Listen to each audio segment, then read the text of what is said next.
पहलगाम के इंसिडेंट के बारे में हमने पहले एक वीडियो में आपको जानकारी दी।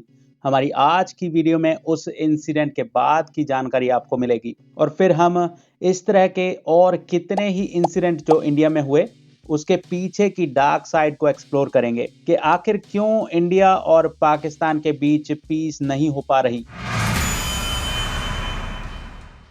कौन है इंसिडेंट्स का मास्टरमाइंड और कौन है मोहरा। खैर, पहलगाम इंसिडेंट की बात करें तो पहलगाम में 26 जिंदगियां छीनी गई थी। अगर आपने इस इंसिडेंट से रिलेटेड हमारा पहला वीडियो नहीं देखा तो इस वीडियो के एंड में आपको उसका लिंक मिल जाएगा या फिर ऊपर इस आई बटन पर क्लिक करके आप वो वीडियो देख सकते हैं। पहलगाम के इंसिडेंट के बाद पाकिस्तान के टेरर से इंडिया का गुस्सा भड़क उठा। इंडस वाटर ट्रीटी को सस्पेंड कर दिया गया, पाकिस्तान एयरक्राफ्ट के लिए एयर स्पेस बंद कर दिया गया और पाकिस्तान ने भी इंडिया के लिए अपना एयर स्पेस बंद कर दिया। पाकिस्तानी सोशल मीडिया अकाउंट्स पर इंडिया में बैन लगा दिया गया। 6 मई को हुए ऑपरेशन सिंदूर के स्ट्राइक का खुलासा भी हम इस वीडियो में करेंगे और साथ ही बताएंगे कि कैसे पाकिस्तान आर्मी और आईएसआई टेररिज्म और ड्रग्स के जरिए इंडिया पाकिस्तान पीस को लगातार तोड़ते आए हैं। पंजाब की ड्रग क्राइसिस और $7 बिलियन बजट की साजिश क्या है, जानने के लिए बने रहिए वीडियो के अंत तक, क्योंकि द डार्क फाइल्स के आज के एपिसोड में बहुत से राज खुलने वाले हैं। 22 अप्रैल 2025 को पहलगाम के बायसरन वैली में द रेजिस्टेंस फ्रंट जो लश्कर तैयबा से जुड़ा है, उनके आतंकियों ने 25 हिंदू टूरिस्ट, एक नेपाली और एक लोकल मुस्लिम लड़के को मार डाला। चशमदीदों ने बताया कि अटैकर्स ने विक्टिम्स की रिलीजियस आइडेंटिटी पूछी और केवल नॉन मुस्लिम लोगों को निशाना बनाया। यहाँ तक कि कुछ लोगों से पैंट उतरवा कर उनके धर्म का प्रूफ चेक किया गया। एक इंसान है, उसने उसको गोली मार दी। यहाँ पे उसने बोला कि शायद मुस्लिम नहीं है, उसने उसको गोली मार दी। ये 2008 के मुंबई अटैक्स के बाद सबसे घातक सिविलियन हमला था। इंडिया ने इसे पाकिस्तान के आईएसआई बैक्ड टेररिज्म का सबूत माना, लेकिन इंडिया ने इसका जवाब कैसे दिया। 23 अप्रैल को इंडिया ने 1960 के इंडस वाटर ट्रीटी को सस्पेंड कर दिया, जो इंडिया और पाकिस्तान के बीच चेनाब, झेलम और इंडस रिवर के पानी के बंटवारे को रेगुलेट करता है। फॉरेन सेक्रेटरी विक्रम मिस्री ने कहा, जब तक पाकिस्तान क्रॉस बॉर्डर टेररिज्म बंद नहीं करता, यह समझौता सस्पेंड रहेगा। इंडिया ने चेनाब रिवर पर सलाल और बगलिहार डैम से पानी का फ्लो रोक दिया, जिससे पाकिस्तान के पंजाब और सिंध एरियाज में इरिगेशन और पावर जनरेशन पर असर पड़ा। जल शक्ति मंत्री CR पाटिल ने कहा कि पाकिस्तान को एक बूंद पानी नहीं मिलेगा। पाकिस्तान ने इसे एक्ट ऑफ वॉर कहा और UN सिक्योरिटी काउंसिल में शिकायत की। 23 अप्रैल से इंडिया ने पाकिस्तानी कमर्शियल और मिलिट्री एयरक्राफ्ट के लिए अपना एयर स्पेस बंद कर दिया। इसके जवाब में पाकिस्तान ने भी इंडियन एयरलाइंस के लिए अपना एयर स्पेस बंद कर दिया है। 30 अप्रैल से 23 मई तक दोनों कंट्रीज ने नोटम जारी किए हैं, जिससे पाकिस्तान एयरलाइन, एयर इंडिया, इनके अलावा ग्लोबल एयरलाइंस जैसे लुफ्तांसा और कतर एयरवेज को सेंट्रल एशिया के जरिए लंबे रूट्स लेने पड़े, जिससे उनका फ्यूल कॉस्ट और टिकट प्राइस बढ़ गया है। इंडिया ने सभी पाकिस्तानी यूट्यूब चैनल्स को इंडिया में बैन कर दिया है।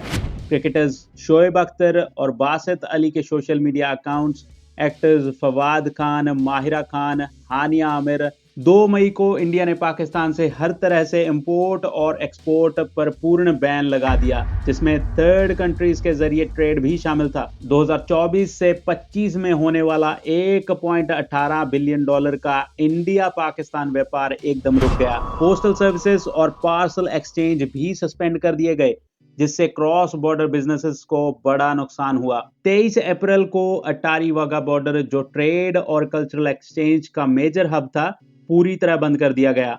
1 मई तक केवल वैलिड वीजा वाले लोगों को रिटर्न की परमिशन दी गई, लेकिन उसके बाद यह बॉर्डर पूरी तरह सील कर दिया गया। जो भी वो हादसा हुआ वो गलत हुआ, जैसा भी हुआ उसको हम मजम्मत करते हैं उसकी। इंडिया ने पाकिस्तानी हाई कमीशन के स्टाफ को 55 से घटाकर 30 कर दिया और पाकिस्तानी मिलिट्री एडवाइजर्स को पर्सोना नॉन ग्रेटा घोषित किया, यानी उनकी प्रेजेंस को इंडिया में स्वीकार नहीं किया जाएगा। इंडियन डिप्लोमेट्स को इस्लामाबाद से वापस बुलाया गया। पाकिस्तान ने भी अपने हाई कमीशन से इंडियन स्टाफ को कम किया। सार्क वीजा एग्जम्पशन स्कीम के तहत पाकिस्तानी वीजा कैंसिल कर दिए गए और इंडिया में मौजूद पाकिस्तानी सिटीजन्स को 48 घंटे में वापस जाने का ऑर्डर दिया गया। इंडियन आर्मी ने जम्मू एंड कश्मीर में बहुत सारे सस्पेक्ट्स को डिटेन किया और 10 के करीब मिलिटेंट्स के घरों को ध्वस्त कर दिया। जेएनके पुलिस ने 3 सस्पेक्ट्स आदिल हुसैन ठोकर, अली भाई और हाशिम मूसा पर 20 लाख का बाउंटी इनाम घोषित किया। 6 मई 2025 की रात इंडियन आर्म्ड फोर्सेस ने ऑपरेशन सिंदूर शुरू किया। पाकिस्तान और पाकिस्तान ऑक्युपाइड कश्मीर में टेररिस्ट इंफ्रास्ट्रक्चर पर मिसाइल और एयर स्ट्राइक किए।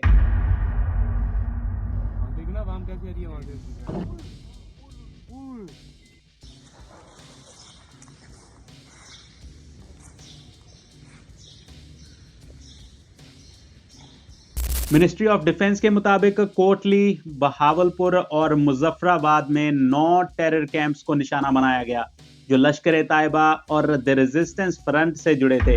रिपोर्ट्स के मुताबिक टेररिस्ट मसूद अजहर की फैमिली के 10 लोग मारे गए जब उसके घर पर हमला हुआ। लाहौर एयरपोर्ट पर इमरजेंसी डिक्लेयर कर दी गई है। पाकिस्तान पंजाब के 2 एयरपोर्ट्स लाहौर और सियालकोट को फिलहाल के लिए बंद कर दिया गया है। उधर पाकिस्तान के आईएसपीआर ने इसे कावर्डली अटैक कहा और दावा किया कि बहावलपुर में एक मस्जिद को भी नुकसान हुआ है। ऑपरेशन सिंदूर पहलगाम में हुए टेरर का जवाब था, लेकिन पहलगाम जैसे इंसिडेंट्स के पीछे की साजिश की जड़ क्या है? 25 अप्रैल 2025 को पाकिस्तान के डिफेंस मिनिस्टर ख्वाजा आसिफ ने स्काई न्यूज को एक इंटरव्यू दिया। उस इंटरव्यू में उसने खुलकर कहा कि we funded and trained terrorist for 3 decades, यानी कि हमने 3 दशकों तक टेररिस्ट को पैसा और ट्रेनिंग दी अमेरिका के कहने पर। ये वीडियो को सुनिए जरा। And now again the same thing is. You do admit, sir, that Pakistan has had a long history of backing and supporting and training and funding these terrorist organizations. Well, we have been doing this dirty work for United States for about 3 decades, you know. Asif ने दावा किया कि लश्कर-ए-तैयबा अब नहीं है, लेकिन India के intelligence के अनुसार द रेजिस्टेंस फ्रंट उसी का ही हिस्सा है। यह कबूलनामा पाकिस्तान आर्मी और आईएसआई के टेरर प्लान्स को बेनकाब करता है।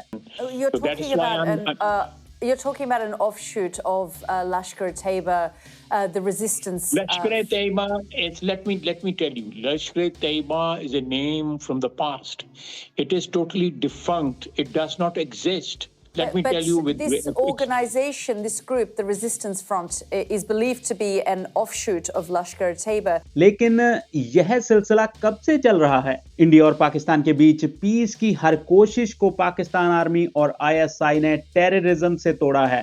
यह कहानी दशकों पुरानी है जो बार बार दोहराई गई।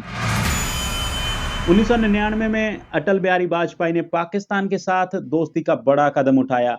उन्होंने दिल्ली लाहौर बस शुरू की और नवाज शरीफ के साथ लाहौर डिक्लेरेशन साइन किया ताकि दोनों देश शांति और ट्रेड को बढ़ाएं। लोग बस में एक दूसरे के देश गए, छोटे व्यापारी सामान ले गए, दोस्ती की एक नई उम्मीद जगी। लेकिन यह सपना जल्दी टूट गया। पाकिस्तान आर्मी के जनरल परवेज मुशर्रफ ने कारगिल की चोटियों पर हमला कर दिया। 1000 से ज्यादा भारतीय जवान शहीद हुए। इंडिया ने कारगिल तो वापस ले लिया, लेकिन पीस और ट्रेड की पहली कोशिश नाकाम हो गई। 2008 में इंडिया और पाकिस्तान ने कंपोसाइट डायलॉग के जरिए पीस टॉक फिर शुरू किए, जिसमें दोनों देशों के फॉरेन मिनिस्टर्स ने मुलाकात की। लेकिन उसी साल नवंबर में लश्कर-ए-तैयबा के टेररिस्ट ने मुंबई पर हमला किया। ताज होटल, रेलवे स्टेशन, कैफे, हर जगह खून बिखर गया। 166 लोग मारे गए, सैकड़ों घायल हुए। 2018 में नवाज शरीफ ने कबूल किया कि पाकिस्तान के मिलिटेंट्स ने मुंबई हमले किए, जिन्हें रोकने में स्टेट नाकाम रहा। एक और शांति की कोशिश धूल में मिल गई। 2016 में नरेंद्र मोदी ने नवाज शरीफ से लाहौर में मुलाकात की। दोनों देशों में दोस्ती की नई उम्मीद जगी। लेकिन सितंबर में जैश-ए-मोहम्मद ने उरी के आर्मी बेस पर हमला कर दिया। 18 जवान शहीद हो गए।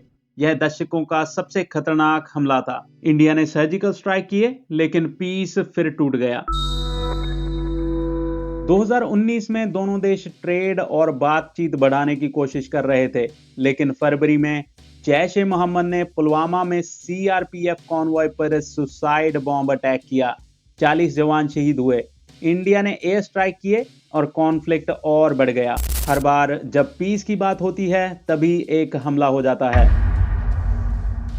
एक्सटर्नल अफेयर मिनिस्ट्री का कहना है कि आईएसआई इन हमलों को प्लान करता है ताकि इंडिया और पाकिस्तान का कॉन्फ्लिक्ट जिंदा रहे। यह कोई इत्तेफाक नहीं बल्कि एक सोची समझी साजिश है। लेकिन सवाल ये है कि जो भी इसके पीछे का कल्प्रिट है उसको क्या फायदा पहुंचता है ये सब करके। पहलगाम जैसे हमलों के पीछे सिर्फ हथियार नहीं बल्कि एक गहरी साजिश और पैसा है। इंडिया का मानना है कि पाकिस्तान का आईएसआई हर साल टेरर ग्रुप्स को करोड़ों रुपए देता है। एफबीआई के सैटेलाइट इमेजेस में पाकिस्तान के टेरर कैंप्स साफ दिखते हैं। यहाँ लश्कर-ए-तैयबा जैसे ग्रुप्स को ट्रेनिंग दी जाती है। इसके रिलेटेड अगर आप डिटेल जानकारी पढ़ना चाहते हैं तो मैं एफसास की रिपोर्ट का पीडीएफ लिंक डिस्क्रिप्शन में शेयर कर दूंगा।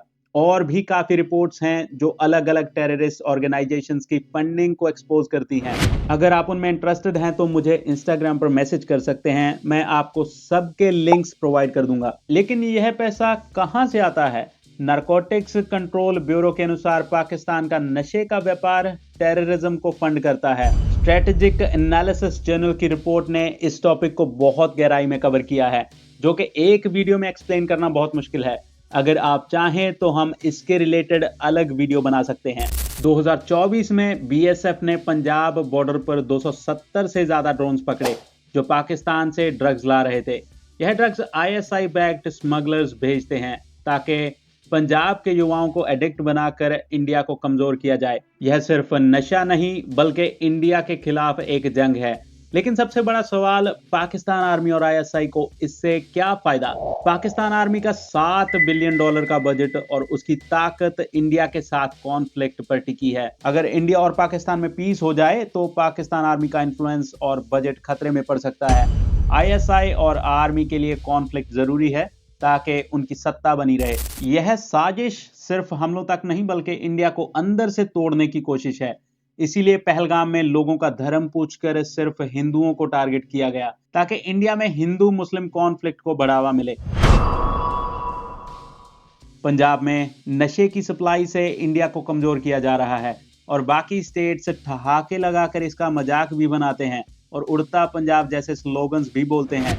और इसी तरह के कुछ और बेवकूफों के प्रमाण भी पहलगाम अटैक के बाद में देखने को मिले हैं। पहलगाम के बाद कश्मीरी लोगों को बाकी स्टेट्स में तंग किया जा रहा है, जो कि बहुत ही घिनौनी हरकत है और अटैकर्स के मकसद को ये बेवकूफ लोग और आसान बना रहे हैं। मेरा एक रिक्वेस्ट है ना, हम भी हिंदुस्तान के रहने वाले ठीक है, मैं मानती आप हिंदुस्तान है ना बाबा, तो आप एक बार जय श्री राम बोलो ना। हम तो मुसलमान हैं तो बोल नहीं एक मिनट आपको बोलेंगे, हम कलमा पढ़ो, आप पढ़ोगे। हम आपके इलाके में जाते हैं कुछ बेचने के लिए। पहलगाम और बाकी आतंकी हमलों में कितने ही बेकसूर लोग मारे गए, जंग के दौरान कितने ही जवान शहीद हुए। अब इंडिया पाकिस्तान की जंग में कितने और बेकसूर लोग अपनी जान गंवाने वाले हैं, इन सब का फैसला करने वाले लोगों तक तो शायद ये आग पहुंच ही ना पाए। इसकी जीती जागती कुछ मिसालें हम आज भी देख सकते हैं। यूक्रेन और रशिया की जंग में बच्चे अपने घर खो रहे हैं। इजराइल और पैलेस्टाइन के कॉन्फ्लिक्ट में मासूम लोग हर दिन कीमत चुका रहे हैं।